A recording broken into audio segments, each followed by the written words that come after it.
दोस्तों, मुल्क के हालात को देख कर क्या करना चाहिए? खुश होना चाहिए, अफसोस करना चाहिए या फिर मुल्क ही छोड़ देना चाहिए? यकीनन यहाँ बेस्ट ऑप्शन मुल्क छोड़ देने वाला है, क्योंकि जिनके पास वसाइल हैं वो मुल्क छोड़कर आसानी से जा सकते हैं और ऐसा हो भी रहा है। सूरत हाल मुल्क की इतनी खराब है कि 2022 में तकरीबन 8.5 लाख पाकिस्तानी मुल्क से बाहर चले गए, जो कि सन 2016 के बाद सबसे ज्यादा तादाद है। दोस्तों, मुल्क छोड़कर जाने वाले अफराद की ज्यादा तादाद सुबह पंजाब से है, जो कि तकरीबन 4.5 लाख से ज्यादा है। गरीब तो वही मरते हैं जिनके पास वसाइल नहीं होते। आज जिस तरह हमारी हुकूमत आटा तकसीम कर रही है, वैसे तो बयान करने की जरूरत नहीं, क्योंकि सब लोग जानते और देख चुके हैं। वजीर आजम शहबाज शरीफ बड़े फख्र से कह रहे हैं, हमने आटा सस्ता देने की बजाय मुफ्त दिया है। लोग जोलियां उठा उठा कर आटा तकसीम करने का निजाम बनाने वालों को बददुआएं देते हैं। जिल्लत का इससे भयानक मंजर और कोई नहीं हो सकता कि एक 10 किलो आटे का थैला लेने के लिए इस मुमलिकत खुदादाद के बाशिंदे और खास कर औरतें इस तरह जलीलो ख्वार होते हुए कौम को खुददार बनाने की बजाय बेकारी बनाने की स्कीम बड़ी कामयाबी से जारी है। क्या ये मुल्क इसी तरह चलता रहेगा? शहबाज शरीफ कहते हैं, पंजाब में 10 करोड़ आवाम को मुफ्त आटा फराहम किया जा रहा है, तो इन 10 करोड़ को अगर बेकारी समझ लिया जाए तो पंजाब में बाकी बचता ही क्या है। न जाने हुकूमत को ये ख्याल कैसे आया कि एक बार मुफ्त आटा देकर फिर आटे की कीमत में 100% इजाफा कर दिया जाए। तालियां भी बच जाएंगी और मुफ्त आटे की कीमत भी वसूल हो जाएगी। आटा तकसीम करने से पहले कोई ऐसा निजाम तो बनाना था जिसके होते ये सब कुछ ना होता, जो इस वक्त शहर शहर देखने में आ रहा है। कहीं लोग मर रहे हैं तो कहीं सुबह से शाम तक जलील हो रहे हैं, कहीं पुलिस की लाठी चार्ज की जद में हैं। बिला आखिर सारा मंजर ही शर्मनाक है। हजारों अफराद आटे के लिए सब काम काज छोड़कर एक जगह मौजूद होते हैं, उस मुल्क में जिसके बारे में कहा जाता है कि वो दुनिया का छठा बड़ी जरी मुल्क है। जरी मुल्क में सिर्फ आटे के लिए अवाम के ये खज्जल ख्वारी साहब के लिए लम्हा फिक्रिया है, मगर हम तो इसे एक फखरिया कारनामा बनाकर पेश कर रहे हैं। इसे इनकलाबी पैकेज करार दे रहे हैं। ऐसा इनकलाबी पैकेज जिसने कौम को पेट का ईंधन बढ़ने के लिए कतारों में खड़ा कर दिया है। हमारा मसला ये है कि हम अच्छा काम भी अच्छे अंदाज से नहीं कर सकते। बरसगीर पाको हिंद और खलीजी ममालिक में रमजानुल मुबारक का महीना शुरू होते ही अशिया खुर्दोनोश की कीमतों में कमी कर दी जाती है, जबकि दूसरी जानब पाकिस्तान में रमजान की आमद से महंगाई के सुनामी हर तरफ तबाही मचा देती है। और दोस्तों, मुल्क की तारीख में पहली बार महंगाई की हफ्तावार शरह 41% तक जा पहुंची है। माशियत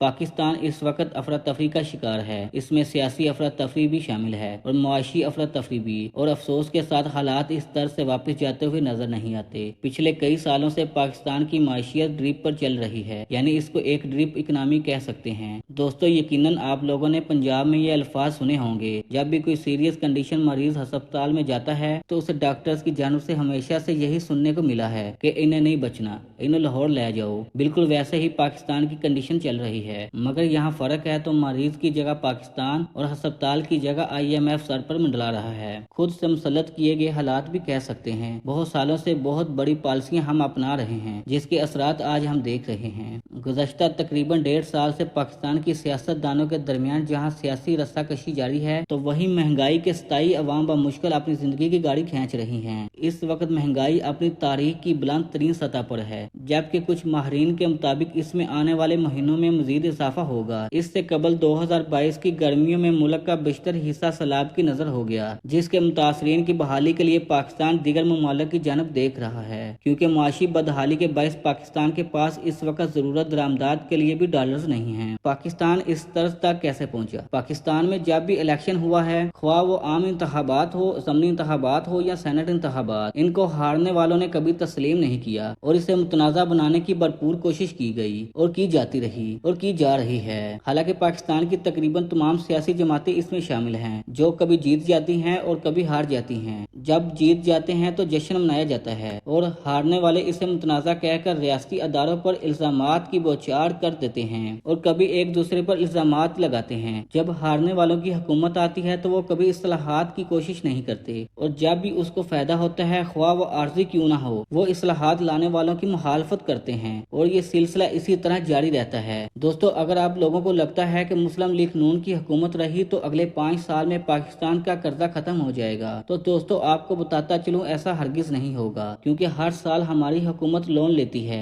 और फिर लोन का इंटरेस्ट बढ़ता है और इस लोन को वापस करने के लिए पैसे होते तो है नहीं और फिर उसी लोन का इंटरेस्ट चुकाने के लिए और लोन लिया जाता है। अगर दोस्तों इसको यूं लें कि इस साल अगर आपने 20 अरब देने हैं वो तो आपके पास मौजूद नहीं, इसलिए आप कहीं और से कर्जा लेकर देंगे, तो बुनियादी तौर पर आप इतने साल में किसी एक मुल्क से कर्जा लेकर दूसरे मुल्क को लौटा रहे हैं या किसी एक अदारे जैसे कि वर्ल्ड बैंक से कर्जा लेकर एशियाई तरक्याती बैंक को दे रहे हैं। आप इस बात को ऐसे समझ लें कि पाकिस्तान की तारीख में से सिर्फ 4 साल छोड़कर हर साल पाकिस्तान तिजारती खसारे में जाता रहा है, दीगर ममालिक से ज्यादा चीजें खरीदता है और इन्हें कम बेचता है। आपको कुछ न कुछ पैसे लेकर गैर मुल्कियों को देने होते हैं क्योंकि आपके पास तो डॉलर्स नहीं। टैक्स ना जमा करना इन हालात तक पहुंचने की एक बड़ी वजह है। दरामदात ज्यादा हैं जबकि बरामदात कम हैं, जिसके नतीजे में बैलेंस ऑफ पेमेंट के मसाइल आ जाते हैं, जिससे मुराद ये है कि मुल्क की माशियत माली अद्वियात पर चल रही है, जिससे मरीज को थोड़े अरसे के लिए आराम तो आ जाता है लेकिन ये कोई इलाज नहीं। शिफाफ इंतखाबात इलेक्शन कमीशन की जिम्मेदारी है और शिफाफ इलेक्शन के लिए इलेक्शन कमीशन टेक्नोलॉजी का इस्तेमाल करें। वोट का पता चल सके कि किसने किसको वोट दिया और वोट काबिल शनाख्त होगी तो यकीनन हार्स ट्रेडिंग का खात्मा होगा और करप्ट माफिया अपने चाल नहीं चल सकेंगे। अगर देखा जाए तो खुफिया वोटिंग का ज्यादा फायदा हुक्मरान जमात को होता है क्योंकि सारे इख्तियारात हुकूमत के पास होते हैं और अगर हुकूमत चाहे खजाने का मुंह खोल दे और सब अरकान को पैसे से खरीदें, जिस तरह माजी की हुकूमतें कर चुकी हैं। लेकिन इमरान खान की नीयत साफ है, वो चाहते हैं कि अदारा आजाद हो और पाकिस्तान में साफ और शफाफ इंतखाबात हो और जिसका हक बनता है उसको उतना ही मिले और करप्शन का खात्मा हो। दोस्तों पाकिस्तान इन हालात तक मुल्क के अशरफिया के गलत फैसलों के नतीजे में पहुंचा है। पाकिस्तान के वजूद में आने से लेकर अब तक फौज तकरीबन 30 बरस तक मुल्क पर बराह रास्त हुक्मरानी करती रही है, जबकि जमहूरी अदवार में भी यह ख्याल किया जाता है कि वो बिलवास्ता तौर पर सियासी मामलात में मुदाखलत कर रही है। खारजी सलामती समेत कई अमवार GHQ ने अपने पास रखे हुए हैं, जबकि मुआशी मामलात में भी मुदाखलत रही है।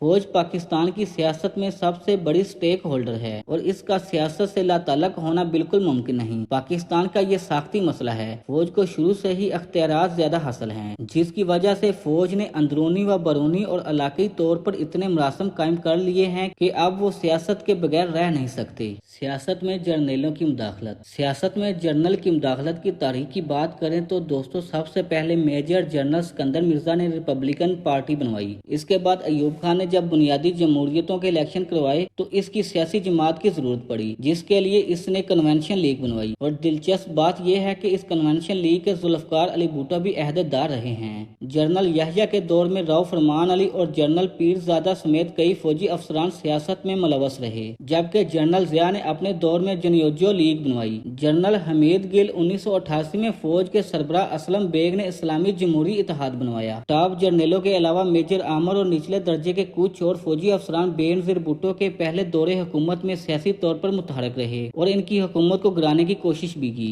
बाद में नवाज शरीफ और गुलाम इसहाक खान दोनों को मसनद इक़्तिदार से जनरल वहीद गाकर ने निकाला। जनरल मुशर्रफ के दौर में एक तरह से ISI के डिप्टी चीफ जनरल एहतिशाम जमीर ने पैट्रियाट और काफ लीग बनवाने में अहम किरदार अदा किया, जबकि साबिक ISI chief general Shuja Pasha, साबिक army chief general Ishfaq Pervez Kayani और साबिक ISI chief general Faiz Hameed पर यह इल्जाम लगाया जाता है कि इन्होंने पाकिस्तान तहरीक इंसाफ बनवाने में अहम किरदार अदा किया। दोस्तों फौज सिर्फ अस्करी या सियासी ताकत नहीं बल्कि वो एक मुआशी ताकत भी है और मुआशियत के एक बड़े हिस्से पर इसका कब्जा है, लिहाजा इसकी मुदाखलत का खत्म होना नामुमकिन है। पाकिस्तान के मौजूदा हालात का जिम्मेदार कौन? दोस्तों सभी पार्टी के अहदेदार, सभी लोग इन हालात के जिम्मेदार हैं। सियासी जमातें अपनी जान नहीं छुड़ा सकते, इनके जिम्मे जो इल्जाम आता है वो इन्हें कबूल करना पड़ेगा। अगर इस मुल्क में इस्लाहात नहीं की गई या ब्यूरोक्रेट्स ठीक नहीं हुई, रियासत का निजाम ठीक नहीं किया गया तो सियासतदानों के ऊपर जिम्मेदारी आयद होती है। इन्होंने कहा कि मुल्क के एस्टेब्लिशमेंट के ऊपर भी जिम्मेदारी आयद होती है कि इन्होंने इस मुल्क में जमहूरियत को बनने नहीं दिया। पसंद नापसंद की बुनियाद पर अपनी मर्जी के हुक्मरान लेकर आए और इससे एक बहरान पैदा होता गया और इस बहरान ने मुआशी बहरान को जन्म दिया। दोस्तों इसमें अदलिया भी जिम्मेदार है कि वो लोगों को इस मुल्क में इंसाफ नहीं दे सकी। अगर आज भी आप कोई सिविल केस फाइल करें तो इंसाफ मिलने में दहाइयां लग जाती हैं, जबकि पिछले 20 साल में किसी भी सियासी जमात या माहिर माशियात ने कोई हल नहीं निकाला और ना ही कोई बहस हुई। इन हालात पर कोई बयाना नहीं बना और ना ही कोई हल निकल सकता। सका। माशी इस्तेहकाम, एक फर्द या एक माहिर पाकिस्तान की माशियत का हल नहीं निकाल सकता। आपको इत्तेफाक पैदा करना होगा। ये एक सियासी जमात का काम भी नहीं है। कोई जिम्मेदार माहिर माशियात इस काबिल तो हो जो आज़ादना तरीके से तमाम तर जमातों और हलकों के साथ बैठ कर इसका हल निकाल सके और हर सूबे व तबके से इनकी नुमाइंदगी हो, ताकि लोगों की ख्वाहिशात के मुताबिक एमरजेंसी माशी पॉलिसी बनाई जा सके। इस वक्त जो भी IMF कह रहा है वो माना जा रहा है। मुल्क को मौजूदा हुकूमत नहीं बल्कि IMF चला रहा है। मौजूदा हुकूमत IMF के हाथ की कठपुतली बनकर रह गई है। वो जैसे चाहते हैं वैसे नचा रहे हैं। सियासतदान एक दूसरे के साथ बैठना नहीं पसंद करते, एक दूसरे को गाली देते हैं और सियासत में एक बहुत बड़ा माहौल है जो ठीक करना होगा। और इसके बाद मुआशी इस्तेहकाम लाने के लिए लोगों के साथ सच बोलना पड़ेगा। अगर आज हमें IMF से किस्त मिल जाती है तो 6 महीने बाद क्या होगा, साल बाद क्या होगा, हम फिर उसी मुकाम पर खड़े होंगे। माजी से अब तक तो सबक नहीं सीखा गया। ये बातें जो मैं कर रहा हूँ वो मुझसे पहले बहुत से सियासतदानों ने कई दहाइयों से करते आ रहे हैं, लेकिन हमने कोई सबक नहीं सीखा। हम हर दहाई में ऐसी मिसालें अपनी तारीख में शामिल करते रहे जिस पर आज शर्मिंदगी के अलावा कुछ नहीं। सानहा मशरकी पाकिस्तान हो गया, फिर मुल्क में मार्शल लॉ का लगना, सियासतदानों को जला वतन कर देना। अब तो रिकॉर्ड पर तमाम चीजें आ चुकी हैं कि कैसे अदलिया को इस्तेमाल किया गया। इसी तरह आज के दौर में भी सियासी इंजीनियरिंग के लिए अदलिया इस्तेमाल हुई, तो हमने किसी दौर में सबक नहीं सीखा। ये कोई पहली दफा तो नहीं कि पाकिस्तान दिवालिया होने के करीब हो। अगर हम माजी से सबक सीख सके हैं तो हल निकल सकता है, लेकिन ये कितना देर पा हल होगा, इसका इन्हासार आपकी दूर अंदेश पॉलिसी पर है। अब चैलेंजेस बढ़ गए हैं और शौर बढ़ गया है। ज़राअत के शोबे में अगर कुछ करना है तो आज करें और ऐसी पॉलिसियां बनाएं जो बरसों चल सकें। ये आर्जी इकदामात एमरजेंसी में चल सकते हैं, लेकिन इसके बाद नहीं। दोस्तों, उम्मीद करता हूँ कि हमेशा की तरह आपको ये वीडियो भी पसंद आई होगी। अगर पसंद आई हो तो लाइक, शेयर और हमारे चैनल को सब्सक्राइब कर लें। साथ ही बेल आइकन को प्रेस करना ना भूलिए ताकि आइंदा आने वाली हमारी वीडियो का नोटिफिकेशन मिलता रहे।